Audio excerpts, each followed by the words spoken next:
প্রায় 2 মাস কাছাকাছি গেছে। ভোটের ইলেকশন অনেক আগের থেকে আমরা পঞ্চায়েতে গেছি, আবার নেতারাও ফোন করছি, তারাও কোনো সরা দিতে পারছে না এখন পর্যন্ত। পঞ্চায়েত সেক্রেটারির কাছে দিবার ধরে গেছি, লাস্ট মতো আবার অ্যাপ্লিকেশন নিয়ে গেছি।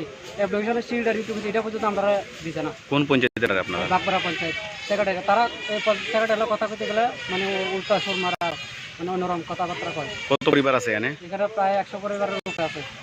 তো এই জল যে পাইতেছে না, এখানে জল কি সাপ্লাই নেই? সাপ্লাই আগে আসছিল মেরিটিভ টেবল, এগুলো সব খারাপ হয়ে গেছে। এগুলো ঠিক করার জন্য আমরা ডিডব্লিউ অফিসে গেছি, ডিডব্লিউ অফিসে এটি ঠিক করা যাচ্ছে না, কল দেওয়ানোর জন্য আমরা কাতাই দিচ্ছে না। আমরা আগে পড়ছি পঞ্চায়েতে যেতে গেছি, পঞ্চায়েতে গেছি, পঞ্চায়েতে কোনো সরা পাইতেছে না তখন পর্যন্ত। তারপরে কিছুদিন আগে আমরা আবার গেছি পঞ্চায়েত, গেছে পরে গেছে তোমরা এটা ঠিক করা হয়তো না, তারপরে গাড়ি দিয়ে জল পাঠিয়ে দিব। আমরা টাইম দিয়েছি 2 দিন বা 3 দিনের টাইম, ইলেকশনের আগে কই এখন পর্যন্ত